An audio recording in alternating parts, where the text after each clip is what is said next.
श्राद्ध पक्ष में ना खरीदे ये चीजें, करोड़पति को भी कर देती है कंगाल।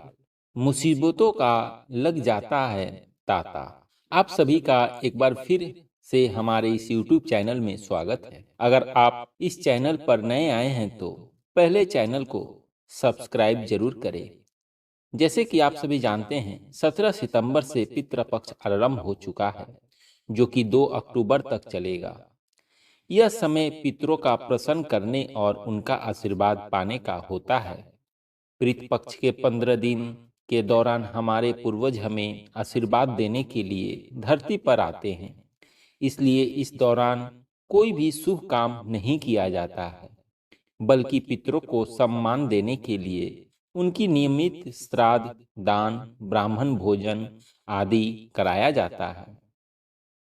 साथ ही यह समय काफी सादगी से बिताया जाता है। इसलिए इस दौरान अपने उपयोग के लिए नई चीजें खरीदने की मनाही होती है।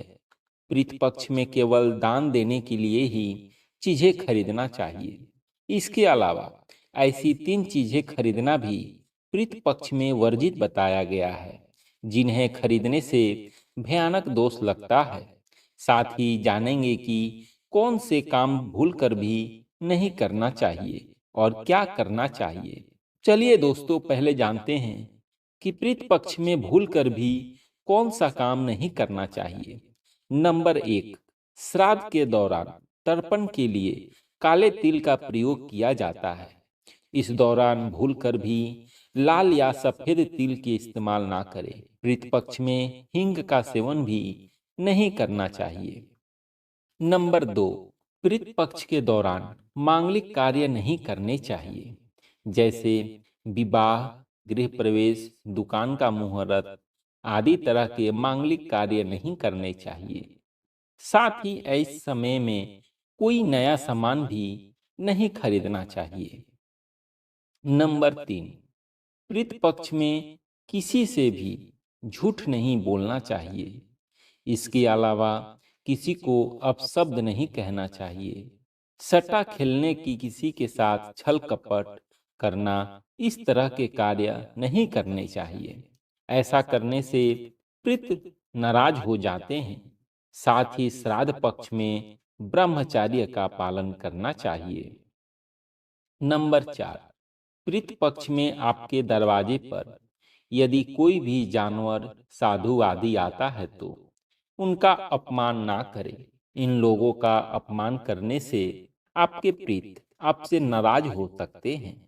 साथ ही घर की चौखट पर यदि कोई गाय, भिखारी आता है तो उनका अपमान भी ना करें। नंबर 5, श्राद्ध करने वालों को बाल, नाखून और दाढ़ी नहीं कटवानी चाहिए।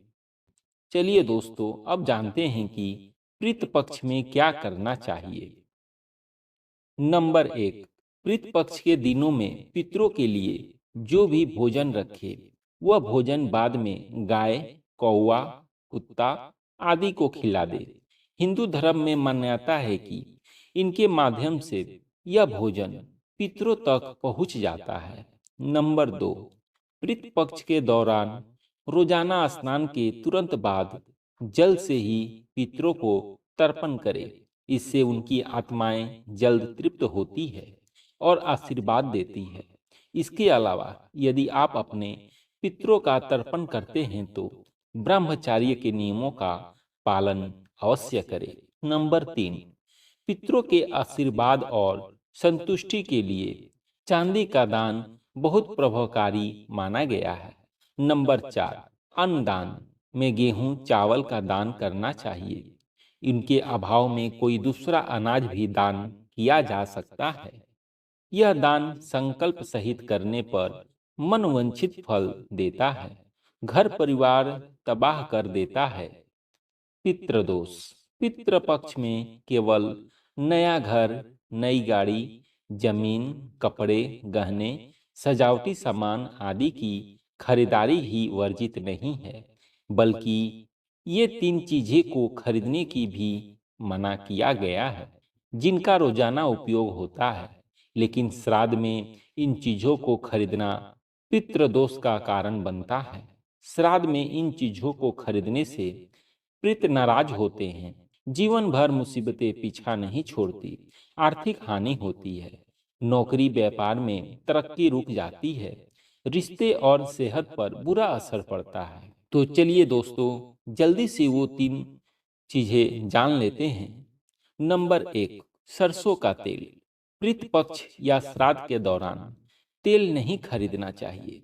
बेहतर है कि श्राद्ध पूर्व शुरू होने से पहले ही सरसों का तेल खरीद कर रख ले, वरना शनि का प्रकोप पीछा नहीं छोड़ेगा। नंबर 2, झाड़ू। झाड़ू का संबंध धन की देवी माँ लक्ष्मी से है और पितृ पक्ष या श्राद्ध में नई झाड़ू खरीदना गरीबी लाता है। नंबर 3, नमक। श्राद्ध के दौरान नमक खरीदना भी वर्जित है। बेहतर है कि श्राद्ध के भोजन या दान के लिए नमक दान करना है तो पहले ही खरीद ले।